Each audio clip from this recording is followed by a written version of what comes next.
Ladies and gentlemen, we have come to the last session of the event, which is the panel titled Charting into New Horizons, Attracting Talent and Career Opportunities in Maritime.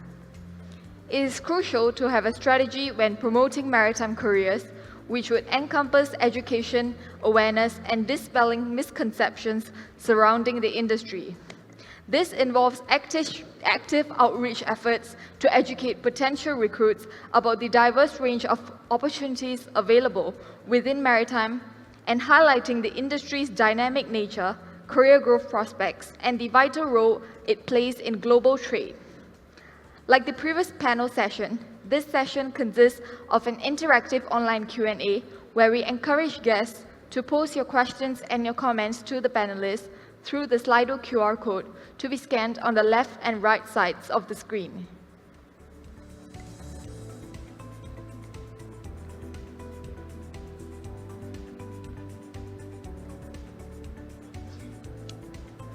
I'm honored to introduce you to our next panel of esteemed and industry leaders. The session moderator for this panel is Mr. Puneet Oza, Global Vice President at the Institute of Chartered Shipbrokers. Mr. Oza has over 30 years of experience in dry bulk shipping, holding senior management positions in leading shipping companies including Precious Shipping, Noble Group, and Tovat Cleveness. After holding senior commercial positions, Mr. Oza spearheaded the digital transformation of Cleveness Dry Bulk. He's also the founder of Maritime NXT, focusing on training, teaching, and consulting.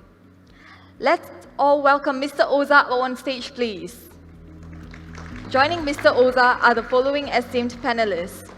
Ms. Elena Choi, Chief People Officer of Swire Shipping. Mr. Lo Pui Wah, Director of the Career and Attachment Office at Nanyang Technological University. Mr. Chong Shin Mao, Director of Equatorial Marine Fuel Management Services. And Captain Hari Subramaniam, Regional Head of Business Relations at the Shipowners Club. Please join me in welcoming our panel. Thank you. Mr. Oza, may I hand over the floor to you, please?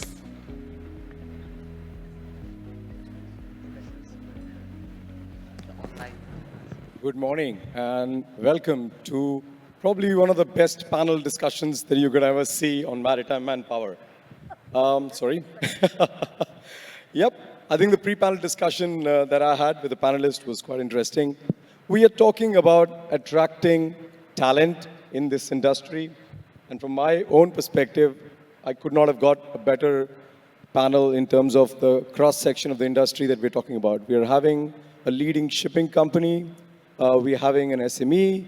We're having an IHL, Institute of Higher Learning, and a global organization, including an insurance company. So I think it's a great honor to actually have the set of people that we are today having here. Let me start by saying that as I was trying to think about this panel, the first thought that came into my mind is the word attract. I think the previous panels and previous presentations have actually talked about the need to attract talent. So I was thinking, what does the word attract actually mean? So let's look at the definition of what attract means.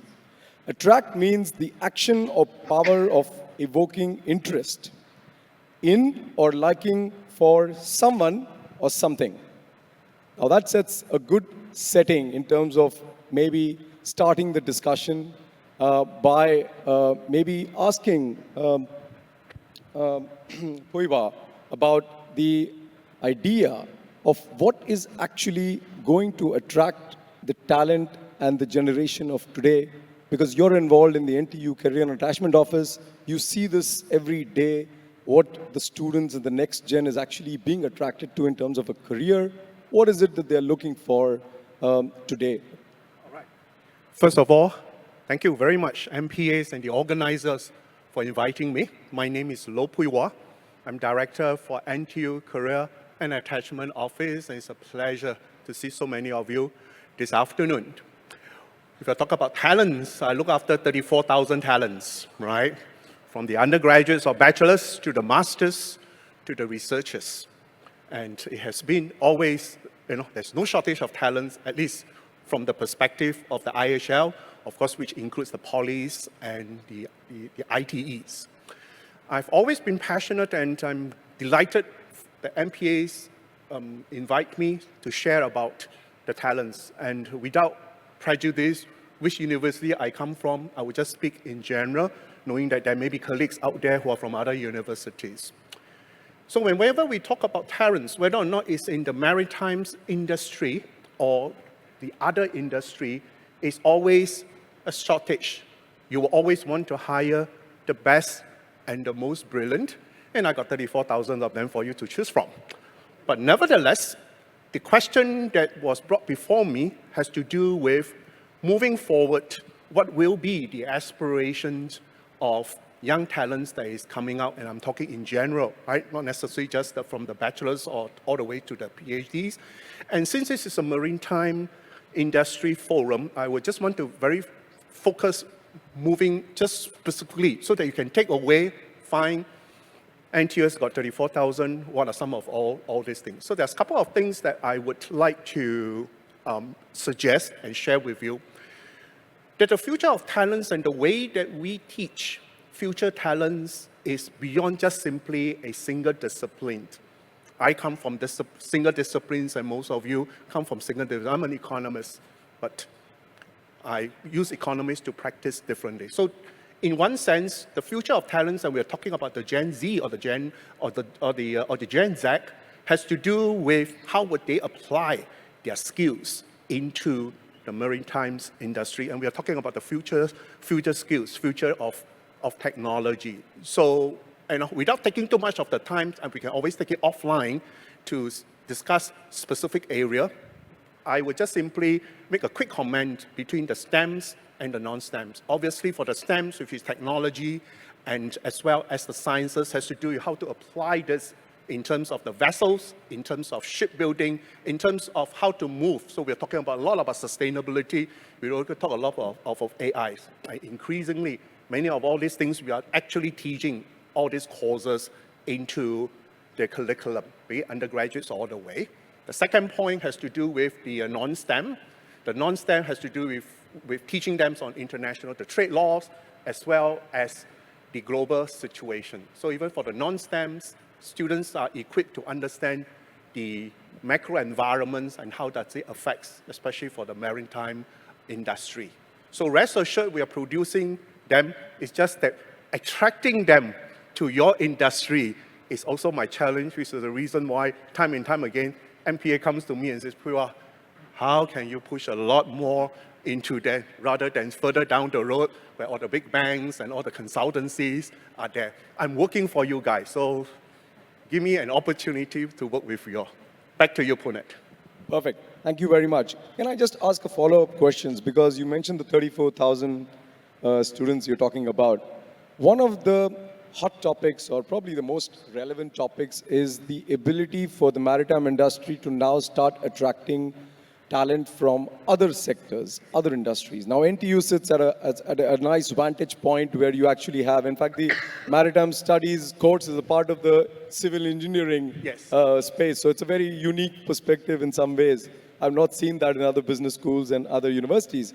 So you have an ability to look at other sectors and see how you can match them and probably even get more motivation in terms of coming to the industry, vice versa, both ways. What kind of areas do you think can be actually used, leveraged, and what can NTU already that it's doing or that it should do to try and do cross-sectoral benefit of talent going across from other industries to maritime and vice versa? Okay, that's a great question, right? Within NTU, of course, within my unit, we have always been engaging the students, just I don't have enough of headcount to engage all 34,000, but nevertheless, what we cannot reach them in person, we reach them digitally. That's how we apply technology into communicating the message. But back to Punit's question, which is very, very pointed. And one of the things, I'm glad Mark, which is the speaker before us, is saying that pay is not an issue. Pay is a hygiene factor.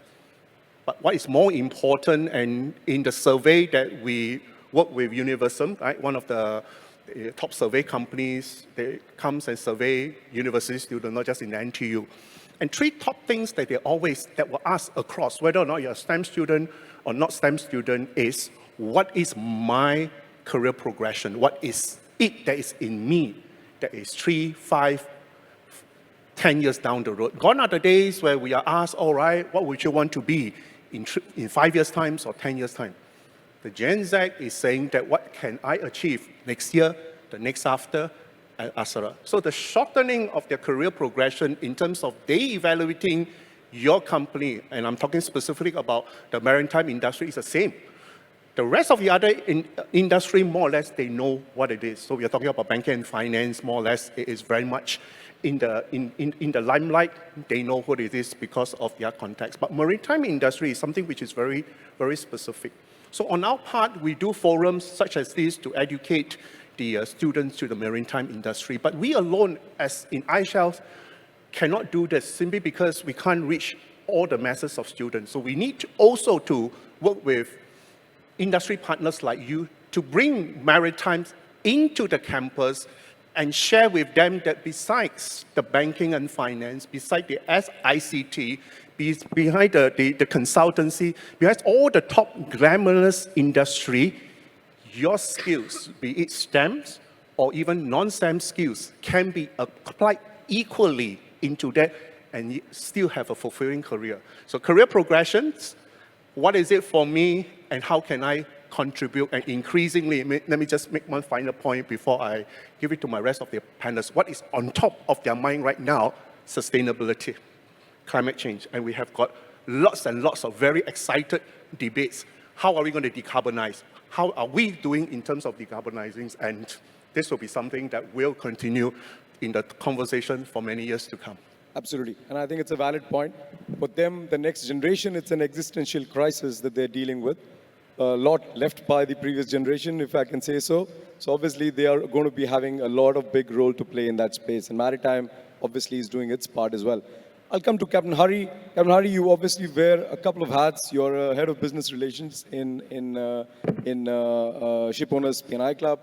But at the same time, you also wear a hat in the Nautical Institute here in Singapore. So one of the key aspects about attracting talent, and I can say this from, I've got colleagues from Clavinus here, I can say this with a lot of pride, that one of the reasons why a lot of the talent got attracted in Clavinus was because we actually had continuous learning within the organization. The culture is about continuously updating your learning. And for that, of course, collaboration is very much a part of it. So how do you see, both from a Ship Owners Club perspective and Nautical Institute, any experiences that you can share about the power of collaborating and the power of continuous learning as to what can be achieved to attract talent eventually into the industry? Yeah, thanks, Puneet. And yeah, the tagline I generally have is, walk the talk. Of course, when I say that, my wife says it's quality, not quantity, because she thinks I talk too much. I don't. But that's the thing. Actually, people need to invest time in the youth. That's the key factor. If we do not have time to invest in the youth and actually share our experiences, I'm not going to say about training them and bringing them up to standard, because that sounds condescending and that's wrong. The ecosystem is changing and we all have to. What worked many years ago doesn't work now. Whether it's right or wrong is another debate, but I think everyone needs to find time. Now, when you have the time to do that, you're grooming somebody, you're getting them ready, and you're able to pass the baton. Otherwise, you've built your nice, polished empire over there, and you turn around and you're living all alone in that house. It's a little of a defeated purpose. The beauty of working for an organization like the Ship Owners Club, insurance company, which actually looks after the claims, people claims is one of them. Now, when we go for the coffee break, please don't come and ask me who's going to pay for the bridge, okay? Let's stick to the theme of today. So we are interested in people's claims because we are down to causation on what causes them, etc. And it all comes down to seeing the human element. And we are realizing that the human element itself is changing. We had a culture of a blame culture, etc. It was human error. But now we've gone into a more holistic thing. It's human element. So the Ship Owners Club insures over 35,000 ships. We have a lot of people we deal with. We deal with over 8,000 shipping companies. And so we see a lot of we see a lot of synergy between shore establishments and shipping seafarers. So the Nautical Institute also with its global presence gives us a platform for actually making things better on a larger picture. So that's a good thing. So what I'm saying is we need to try and associate with like-minded organizations who can actually help you achieve that goal, and you can also help them achieve the goal. So it's a win-win situation. Sure, but any examples that you actually have seen, especially from Nautical Institute perspective, what kind of collaborations are you seeing, and how does it attracting talent kind of feature in that discussion? Reaching out, for example, yeah. So it's very difficult for me to decide which hat I'm wearing because it's finally the synergies are all one. Like recently, I mean, Punit, you were on the news because so was I, and we were actually trying to get the image of the industry up in view of certain events. And somebody said, yeah, oh, very good. Like, what hat were you wearing, you know? Were you representing the club or were you representing Nautical Institute? And I said, can I not just represent the shipping community? Do I really have to kind of draw lines over there? It's just about making our industry look better. And that is so important, I think. Now, I don't know how it works, but finally we are doing a lot of work with the MPA. We've got like-minded organizations, the SSA, the SMOU, the SMF, and they're all great organizations trying to make this change. And probably that's the reason why we're here today as well. These are all success stories. Today is a good success story. See the number of students over here. Yep. But equal number of executives over here and operational managers who are interested in making that difference. Yep, absolutely. And I promise the audience that I will come back to the Slido questions, but I just want to kind of go through the panelists, get their thoughts on these ideas. So maybe I come to you, Elena. You know, one of the quotes that stuck with me from when JY from EY was presenting was that an organization is about common people doing uncommon things. At the same way, if you can turn it around, people leave the organization because uncommon people are expected to do common things. So it's a big challenge for an organization to attract, to retain and upgrade talent. I know that for a fact because of my previous job experiences. How does Swire Shipping and Swire basically look at attracting, retaining and upgrading talent to keep up with the kind of changes that the industry is continuously going through, and probably at a much faster pace in the last few years than ever before? How do you do that? I think I look at attracting, retaining, and upgrading the skills of employees are just three sides of the same triangle. Yeah. So first, attracting employees, younger generation, is how we present a value proposition. Second, to retain is to how we deliver on the proposition and constantly upgrading them. Now, we have talked a lot about younger generation are looking for purpose. It's true, they are looking for purpose and a meaning in the job. Then paycheck, career are important, but it's not all. They are looking for a company that is progressive in terms of sustainability, which is often talked about, D&I, digitalization, AI. Now, the most important aspect of this is Swire, like even for the industry, to me, is more importantly is authenticity. Clever marketing, trying to appeal to these people, is not going to work. We need to be real. Our commitment as company need to be real. It needs to be something part of our DNA. Now, in Swire, this comes naturally because when we talk about DNA, we talk about sustainability. You can see my colleague Susanna has been talking about sustainability over the last few days. We make sure we do it, yeah, and that is backed by everyone. Second point that I look at is to attract these people. The motivation is excitement. It could be driven by this cutting edge technology. They're very technically savvy. They are digital native. How can we make them feel they can co-create with us and create an impact in the organization? And Swire actually creates that, leveraging on general AI across businesses, create predictive models for some areas, and this is what we do to create the excitement in our people. Great. But obviously, Swire as a group is quite a wide conglomerate. You've got, assets like Cathay Pacific, Right. the airline industry, and a whole bunch of other logistics and offshore and everything together.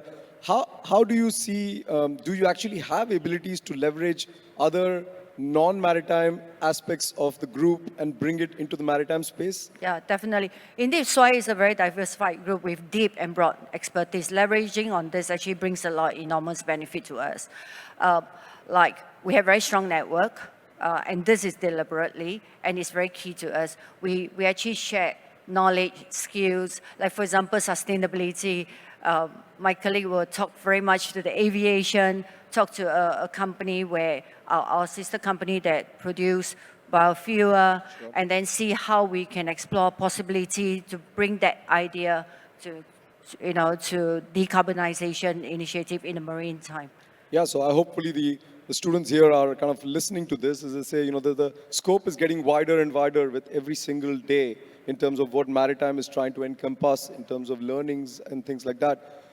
Of course, you need to tap into talent in a structured manner as well, which means that you need to collaborate and work with the Institute of Higher Learnings like NTU and others. Do you actually have also the non-maritime faculties of these IHLs on the agenda? Have you been collaborating with them? If you can give some examples as well, yeah. I think we have been cooperating with quite a number of universities, SMU, NUS, NTU, and so on and so forth. We do provide internship, be it via SMF for maritime study. We also provide internship for people who comes from data science, data analytics, digital, all the computing science. We go across beyond what is maritime discipline. And in fact, we are talking to them maybe a couple of months ago. How do we contribute by delivering talks or share the learning journey with their students? So yeah, hopefully we could start as soon as possible. Absolutely, but I think it's a very valid point because what Nakul mentioned in the previous panel as well is that when we bring these non-maritime experts into the company, we need to integrate them with the actual functions of the business. They cannot be an isolated group sitting there on the side and not integrating into the actual working of the company. But let me come to you, Shinmao. You represent a very specific SME kind of a company in the maritime industry. The benefit of an SME is that you have a very speedy decision making, you have adaptability and agility compared to a bigger conglomerate or a big large company. At the same time, you also have the fact that the family held company means your decision making is restricted to a limited set of people in some ways, because obviously you are looking at a different model.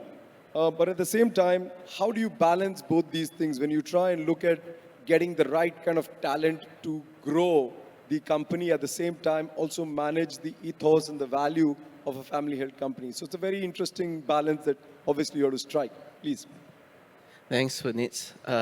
Just a short introduction. Equatorial is an energy and maritime logistics company. So in Singapore, I think our core business known to industry is doing one of the leading bunker suppliers. As was mentioned, we are a family business. And interestingly, I think like many shipping companies, especially from across the world, a lot of them are also family businesses. And in terms of the decision making, even for us, we do understand that whether it's an SME or whether it's an MNC, how decisions are made also are reflective of the kind of stage and the strategy that the company or corporations look at. So for example, this week we're quite fortunate that quite a few of the ship owners have come down. And I think because we have enjoyed very good relationships with a number of them, these are large organizations owning, more than 500, 600 tankers worldwide as well. And we do speak to their families as well. And it's quite interesting because then again, it's when you want to make a decision because of the structure that's formed out, it can go very quickly. And even for us now as a business, over the past 10 years, we've been scaling up quite a bit as well. And then the question comes in, how do you manage, how do you maintain being very flexible? Although your company is scaling up, are you going to become more bureaucratic, or if you need to be nimble and competitive in a certain market? And when it comes to recruitment, I think for us, or when it comes to, let's say, manpower, talent management, we have to be very specific in understanding what we want to achieve as well. I think both, of course, when employees do, potential candidates do approach us, I think they are looking for that sense of purpose and wanting to know what we do. But for us, I think we really want to also know that when we go out to do that, who do we want to look for, who do we want to find. So for example, if let's say we are looking at entry-level people, how do we want to work with them? Do we even have that kind of setup to work together with these people? And if we are looking at more C-suite level or high, more experience, higher, we find that a lot of times working in this industry for a long time, and for us dealing with different people, we realize that a lot of them, at a certain level, they will already have known us. And the question is that what is it in for them to join our organization? Which stage are we at, and how things can develop from there. So we are also fortunate to find that being at the center of the maritime and the marine fuels industry. Over the past few years, there's a lot of decarbonization, digitalization, and a lot of it centers around alternate fuels as well. So I think we are fortunate in the sense to be riding that wave of having people approaching us, even non-maritime people approaching us, and asking, oh, can we participate? How do we participate? So we say instead of trying to, sell it ourselves, we realize that actually at an industry level, this is already being, broadcasted across. So in that sense, we are very fortunate. But of course, the more difficult aspect is that how do we still make sure that we do not maybe have the same kind of resources as some other companies in terms of building our talent streams. But I think we play to our strengths. And in that respect, I think, things have been still, it's always a painful thing. There's always difficulty, but I think at least it's moving in a positive direction. Interesting. So obviously, the challenges that individual companies have about attracting talent is also different from each other. But let me try and also bring in a bit of perspective of where I come from. The Institute of Chartered Shipbrokers, for those who are not aware, is a body that was formed in 1911. And I am pretty honored to be the first Singaporean vice president of the organization. And we are the only professional qualification body in the commercial shipping space. I still find it impossible to imagine why an industry like ours do not have mandatory qualifications to come into the business on the shore side while they have it on the ship side. So I do see this challenge out there in terms of getting the talent in at the early stages. So I genuinely feel that that is one of the problems. But at the same time, listening to all of you, I find it that these challenges are not just at the entry stage, they exist at multiple levels, which is in fact keeping the people and then eventually upgrading skills as you go along, because as it doesn't have a mandatory qualification, the industry also doesn't have a CPD program. And most of these challenges means that your skill upgradation is very much about company-specific discussions as well. But let me come back to just one question for the panelists, which all the digitalization and discussions that we've been talking about, automation, data analytics, lots of other functions. Are there some skills that you actually look for in the candidates or put into your workforce to really make sure that they keep up with the stuff, but also keep a value for themselves? Because insecurity from AI is one of the biggest challenges that people are facing. So what are the transferable skills? What are the skills that they can actually retain and make their value going forward? And that might be a good discussion for the students to also incorporate in their way. So maybe all of you can talk about it. Maybe Swire, what do you talk about, Elena, in terms of trying to get the candidates in your company or the employees in your company to take on as skills that will remain beyond technology changes? If you can say that, yeah. I think the skills, we talk about some like Jia Yong said about enduring skills, technical skills. I think in Swire, we definitely look, our development program, we look into deepening all these kind of technical skills. We also particularly focus on emerging skills like AI or sustainability, decarbonization kind of knowledge. Now, other than that, we also look at some soft skill that is needed, that which to us is also critically, is also important, where leadership Exactly. kind of capability, even having growth mindset, because we are in the midst of changing things, in the midst of transformation, it's also very important to get people to embrace that kind of behavior with a growth mindset. Yeah. And that is something that you actively try and incorporate through your own programs internally, Yeah. and also collaborate externally with them. Yeah. So like, sometimes we do not have that kind of expertise. When we do recruitment deliberately, we also bring people from other sectors to help us to grow that area. Like when we recruit people with digital, so-called digitalization kind of expertise, we're not only getting from maritime, we also get people from aviation, pharmacy, pharmaceutical, financial services, because I believe these people come from very established kind of industry. We can tap on their established kind of expertise to help us to grow this journey. Yeah. Perfect. That's interesting. Any thing to share, Puiwa, in terms of where do you see what you are actually seeing the students also being talked about or given information about? What are the skills that will go beyond the changes? Because as things are changing all around, skill sets are changing, but there are some enduring skills, some things that you need to obviously equip the students with to go beyond technology. Let's say. This is a great question again.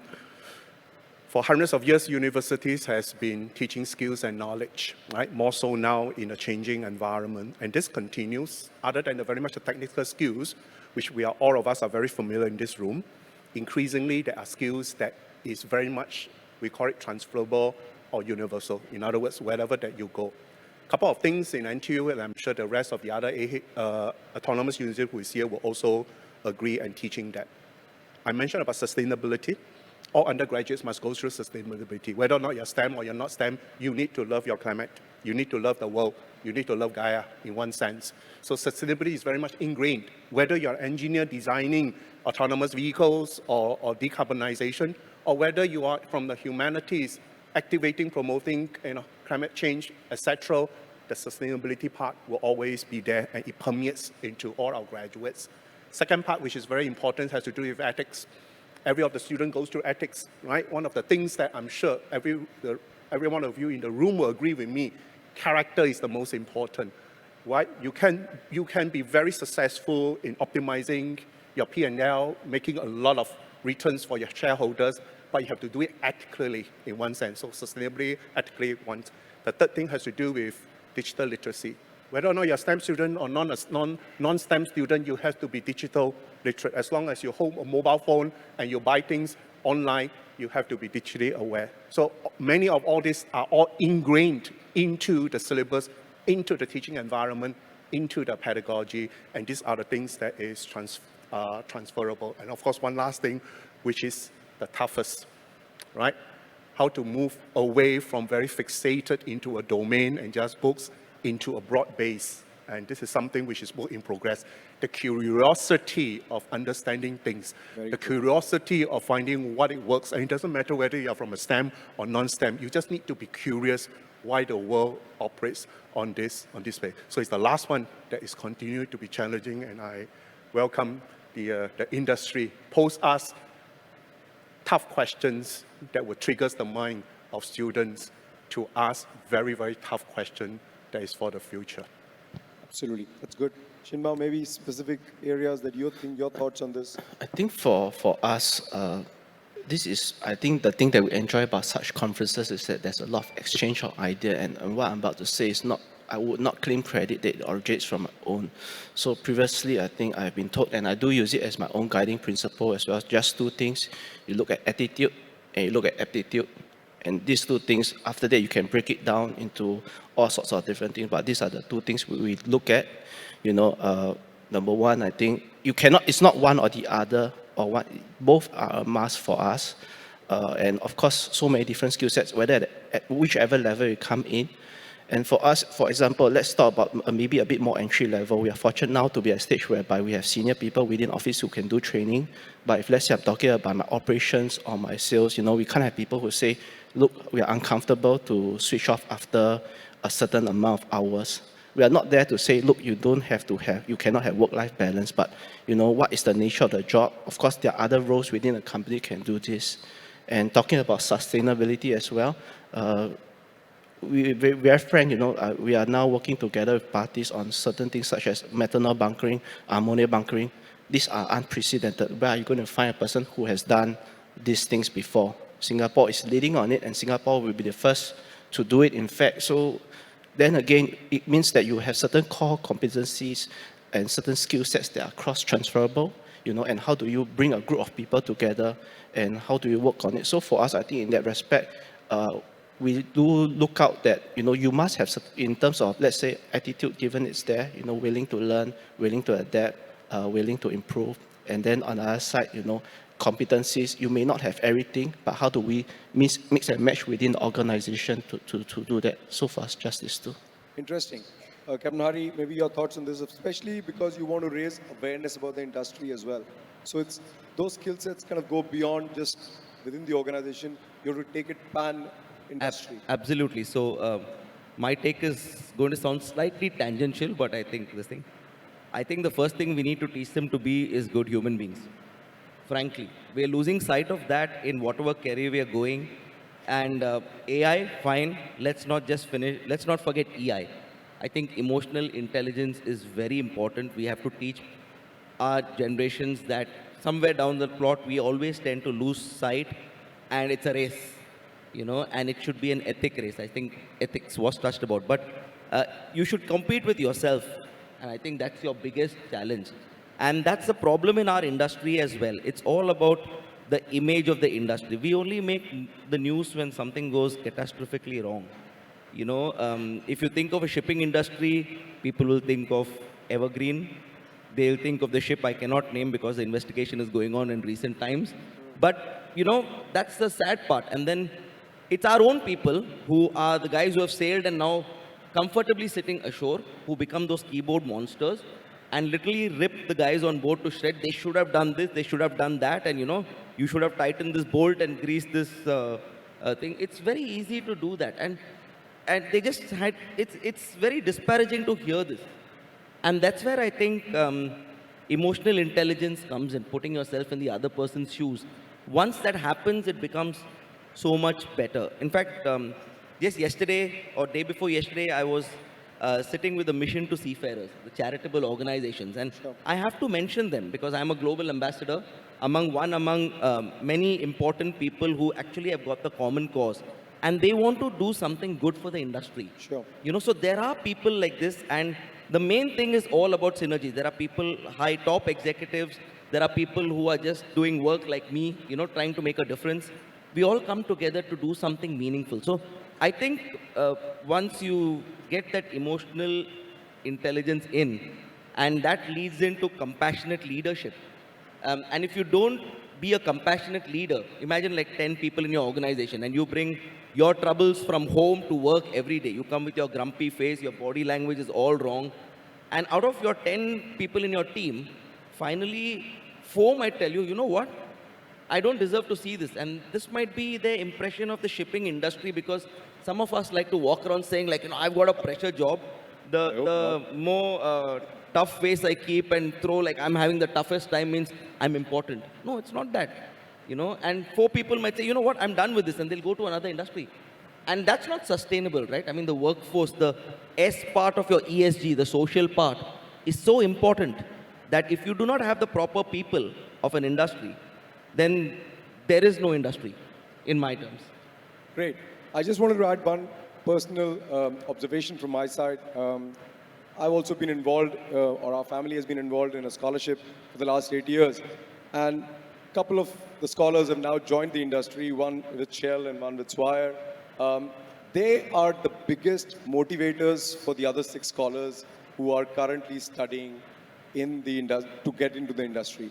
Because I cannot share the kind of bandwidth, wavelength that these 2 employees of these companies are now sharing with their peers and saying, we are enjoying our work, we are doing this, we've gone to a ship, etc., etc. So there is a lot of motivation and curiosity which can be actually from the current generation or generation just above the current generation talking to each other. So creating platforms like that is probably very useful, and I think SMF already does that with all the Maritime One scholars. So that's a great way to kind of absorb a lot of these ideas and consciously and subconsciously learn from your just a generation above you, which can actually really motivate these kids to kind of come back, especially the diploma students, because they go into the army of the boys. They need that motivation and passion to come back and pursue the degree in the space. So let me go to some Slido questions. I think a couple of questions are about the fact that the younger generation is expecting flexibility. At the same time, you want the flexibility. Shipping industry is a 24/7 job, and it is a 24/7 job. Make no mistake about it. Um, how do companies balance this? So this is what strategies would the panelists give, given maritime is a 24/7 industry and high level of commitment is required at the same time. So how do you balance this flexibility and the commitment required, say for example in the Swire shipping scenario? Do you have any specific areas or initiatives where you are able to give flexibility to the younger generation, work from home or work remotely? At the same time, you also need to manage the commitment level and make sure you set targets that they need to achieve. How do you balance this? Elena, maybe you can talk about it. I think in Swire, I know quite a number of companies after the COVID, a lot of people want their employees to be back. And, so it's a trust level. But in Swire, we still continue our flexible working arrangement where employees are allowed to work 2 times from home. And I feel this is one of this particular policy that we have. It actually becomes it appeals to the people. Yeah. And I think it's all this is about trust. Yeah. And you should measure people not because you see them physically. Because sometimes you can have this presentism, right? People don't work, you can see them physically, it's no use. So I think a lot of trust has to be in place. We measure people of what they could deliver and what we have given to them. And that's why we are very comfortable having that working from home twice in a week. And to us, people really stay because of this, because some of the companies already start getting people to go back. Yeah. So that appeals to them, especially youngsters. This is a valid question because there have been recent reports about certain employees in Western countries being fired because they were monitoring how much time they were spending on the keyboard of the computer. So it's a bit of a risky situation to be in terms of companies. Shinmao, do you actually have any views on what kind of strategies you're adopting to keep the flexibility but still keep the commitment level high? I think for us, we try to look at it from a different angle. We say instead of time and face time, oriented kind of work, we try to move it to a more result-based. So we say, look, at the end of the day, sometimes I tell my guys, honestly, if you don't turn up at work, but you can get everything done, ships can move, sales can go on, why should I be unhappy about it, right? Because at the end of the day, but also the reality is that when we get down to do the actual work, there still has to be some face time involved. There still has to be some physical meetings, and that does make a big difference as well. So for us, fortunately, I think we're still at that kind of size where we can try to work out so-called tailored, bespoke solutions, but I think we're also starting to feel that it's a challenge because especially when it comes to recruitment for some of the newer staff, they might be putting it as one of the preconditions. And, we don't need to understand your organization, they don't understand what we're going to do, but, they are good people as well, but to them, that is their mentality. And we are unfortunate that we tend to lose out on some of these talents. Sure. Now, most of the questions in the Slido are anonymous, but then there are some who are brave enough to put their name on it.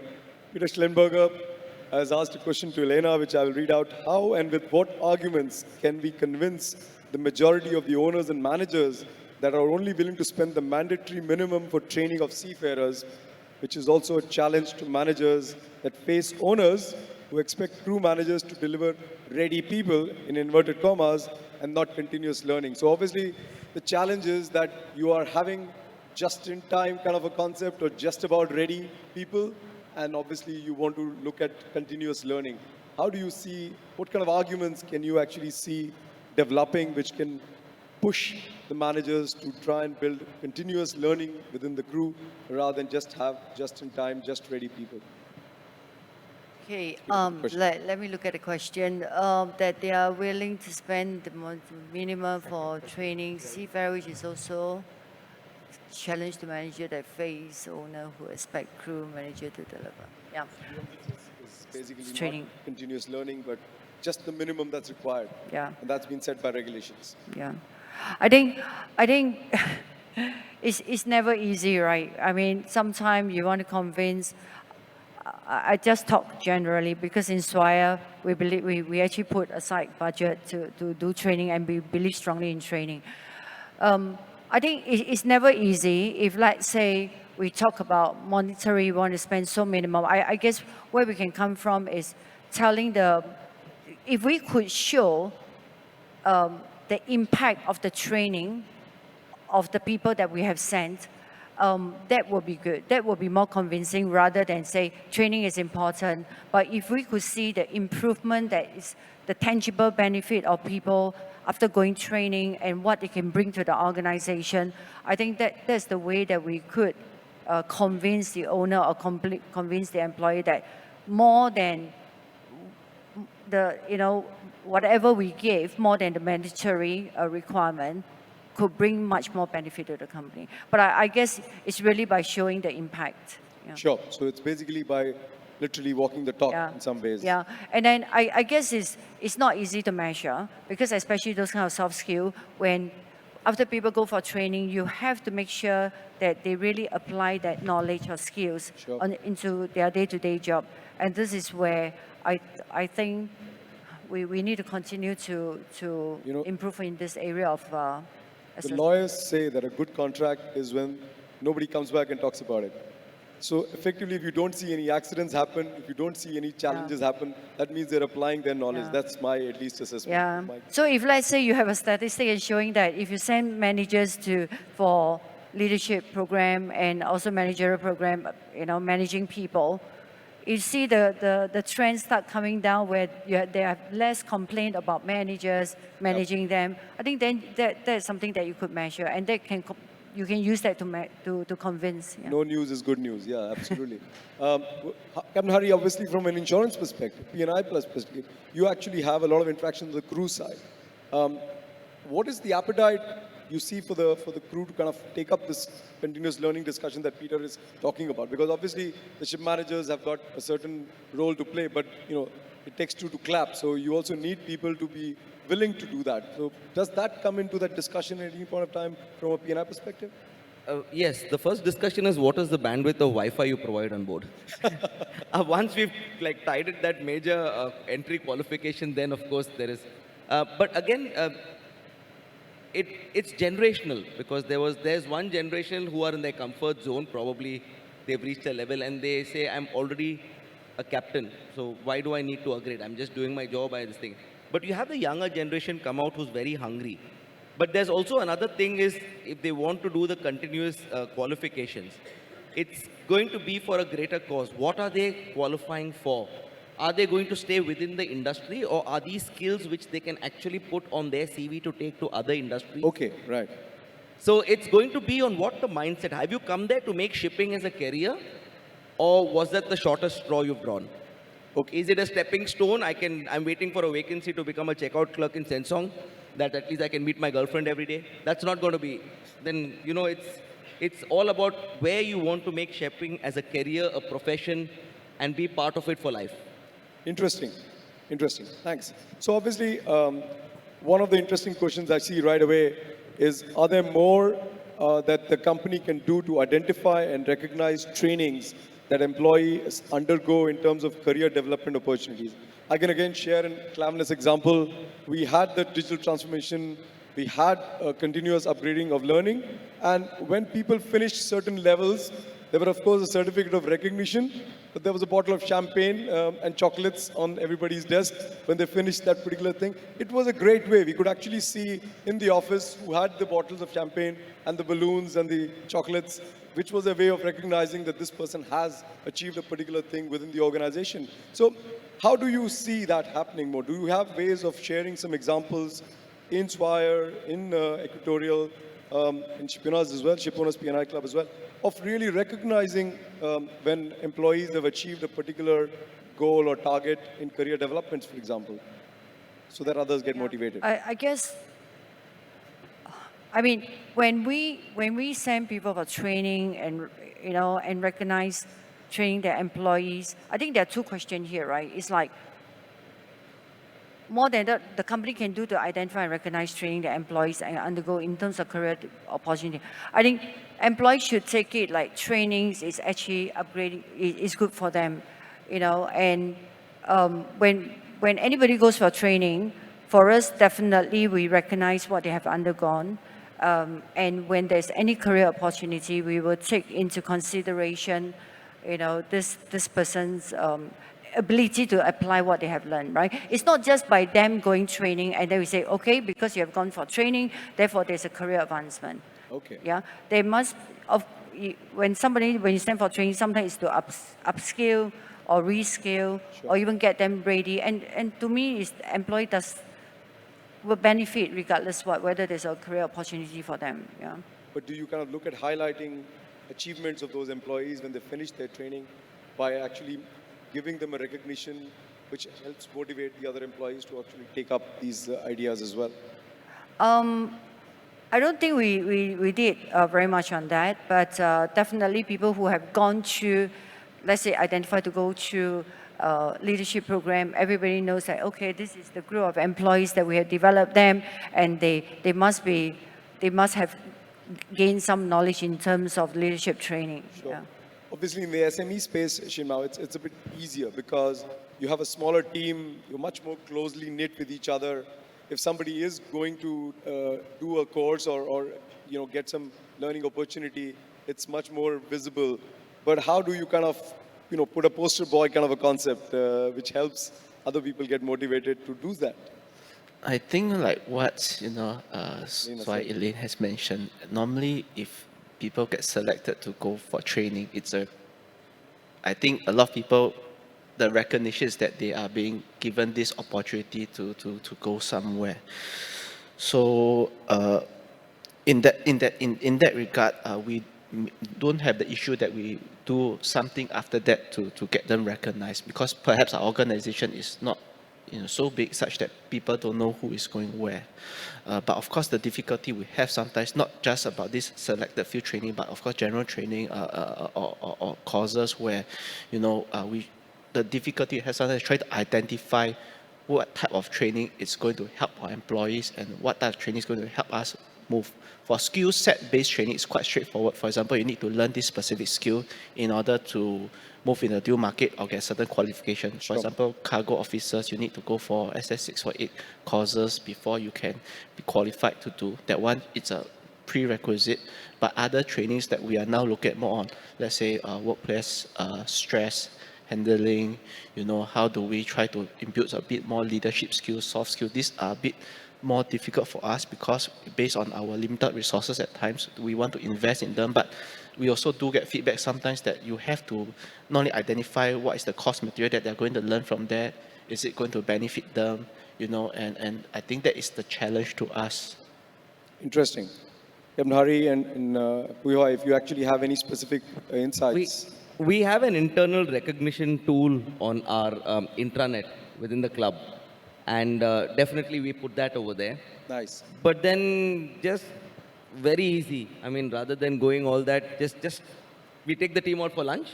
Another reason, food is a great thing. And we tell them if you want to invite, if your organization is bigger, like we've got about 50 employees, can't be considered as very large, but you can't take everybody for a lunch, then your budget's gone very soon. But we allow the person who we are felicitating to call a few of their kakis around and say, let's go down, have a lunch, a team lunch, and it's a larger team lunch. It's small things that go a big way. Big way, sure. Yeah, and it doesn't cost much. It's not too much of something of a formal thing. But one thing we definitely do is we make a note of it as managers and we bring it up in their personal development review, which some people call as appraisal. And we make sure that that actually is a KPI and gives them a good push in the right direction, because it all transpires. They see, oh, you know, how are we doing? How does that transpire to bonus? And we always have to look at the glass half full and, push them up the ladder to make them feel motivated. Absolutely. We want maybe some insights, what you have seen as feedback from your students and other people is in terms of how you've been highlighting some of these things and companies have actually brought people up because of that. Yeah. Interesting. We all went through COVID. So we were working from home other than work as it's in between time, what do? We went online and we do Coursera. We went online to do things because we got plenty of time. We can't go out. So there was a lot of learning in terms of social behavior that we observe. Right? Of course, at university, we do a lot of research on this kind of things. There are two kinds of training. One, obviously, are those that is very much organized, which the panel here talks about, companies and what level. The other one is also on individual wanting to progress, and I saw a question here that has to do with self-actualizations. So essentially, moving forward, the way that we become relevant and not be replaced by AI is to keep ourselves constantly ahead of things that ChatGPT cannot do as well as you. Because only the human brain can be dynamic to decipher as to what are some of the things, because you have to do with emotions, you have to do with conscious. So the other point is, what I didn't tell you, that out of the 34,000, which is pre-employment training, as a university and almost all the university in Singapore, has to do with continuous education training, which means to say you have got no choice but to do bespoke program so that your employees, whether or not it's seafarers or whichever, get yourself upgrade. Because if you go into a new management system, you have to learn how it works in order for you to do that. So there's two levels. One will be something whereby the organization has got no choice because you have to level up the skills. Otherwise, you will get obsoleted. So, well, I can go on for a long time, but we just need to be very clear on training at a corporate level, because I talk to corporate very often because of the second part, continuous education training. What is it, skills that you require that currently you cannot find with your employees? You can go out and you hire them, but it's very, very important. Can you work with various institutes and level up all these skills? And it need not necessarily be 6 months or 1 year. We call it just in need or just in time micro skills that we can de-layer and say, okay, you finish this module, how many hours, and you're certified with a micro credentials in order to operate on this. And this is the trend that we are moving forward in terms of technology and enable us to study even at sea, simply because you don't need a classroom anymore in order for learning. I'll stop here. Perfect. I think it's an interesting point.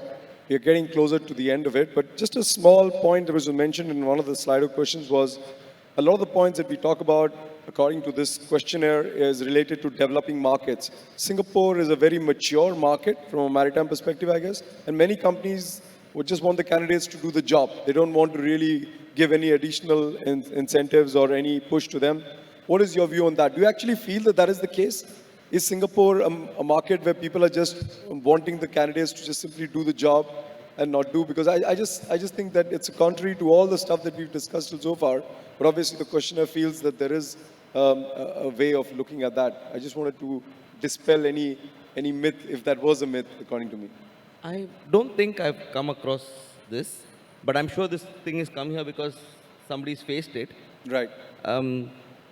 I think then you should look for a better sympathetic employer who kind of sympathizes with your needs and Sure. and then, yeah, I guess so, because that probably you're not in the right fix.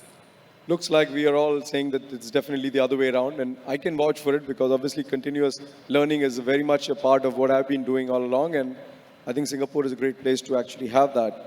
Maybe I can just end with asking all four of you to just give a synopsis of maybe one aspect that you feel is needed to be done by all of us in the industry and you yourself personally and as a company to attract talent. That's what the ultimate bottom line is. We want to get the right talent and the right amount of talent in this industry.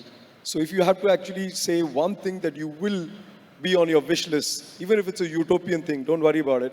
what is it that you would really wish to make sure that you attract the talent? Maybe Elena, you want to start. What is it that you really think should be done so that talent is attracted? I think in the industry itself, we try to promote quite a number of things, right? I think we just need to, just now I mentioned about authenticity. We need to, our commitment has to be real, and we have to do it, and not just marketing. Yeah. Sure. Huiva. Beyond education, which we do very well in a classroom, the things that is keeping us awake is what we teach in the university relevant to you? That's my number one question. And I'll be asking a lot of C-suites that is here, is what we are teaching relevant? If it's not relevant, tell us. We will see whether we can tweak. If we still can't do it in the tweak, can you take over some of the teaching so that you develop your own talents that is uniquely suitable to your industry and your organization? I convey this message to across all the industry, because we cannot teach everything just within the 4 years. We need you as our partners to co-train, co-develop, and co-create. Absolutely. So collaborative approach, very much so. Shinma, what would you think that you want to see in order to attract the right talent? Just one thing that you think is on the list. For us would still be within organization, not just the top leadership, but leadership throughout the organization. At the end of the day, we find that the reason why we join a certain company, or why, it's still who are you going to work for? Actually, although we say at the company, I think when we move into the next stage of discussion, say, oh, you are joining this and this company, who is going to be a team leader? And, to us, that is a very strong attraction at all levels as well. Perfect. All right.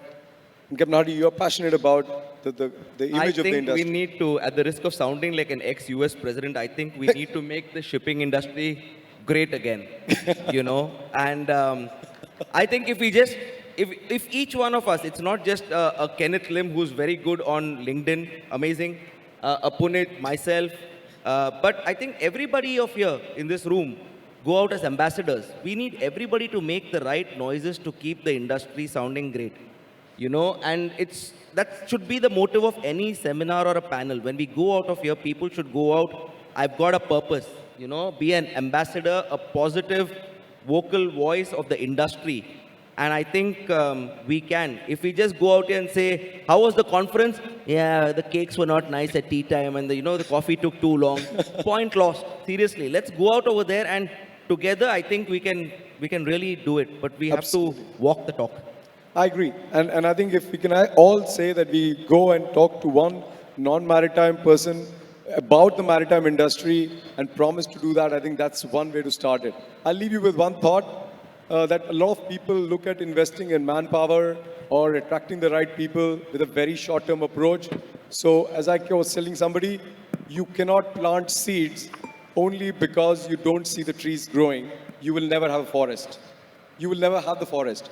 Because you are going to see the results, and I can bet my bottom dollar that those results will benefit the industry. And who is the industry? We are the industry, and we will benefit from it. So investing in the right talent and talking about it all the time is very important. So thank you so much to all the panelists. On that thought, I really enjoyed the discussion today, and hopefully we'll see some action, because that's what we are looking at Singapore Maritime Week. Actions meet ambition. Thank you so much. Thank you, Mr. Oza and our esteemed panelists. Please stay on the stage for a group photo.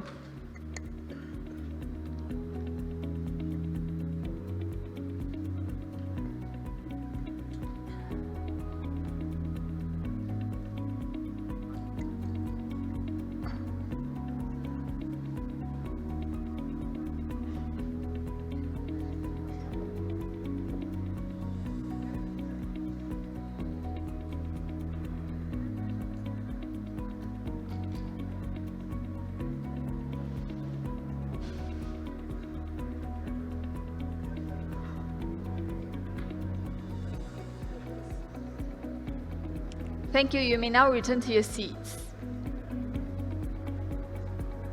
Thank you.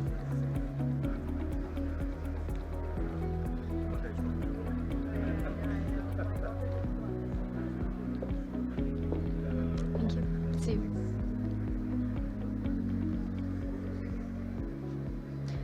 We greatly appreciate it if you could provide us with your feedback through the short survey. We have now reached the end of the Maritime Manpower Forum. On behalf of the Maritime and Port Authority of Singapore, I would like to thank all of you for making this event possible. I wish everyone a great weekend ahead.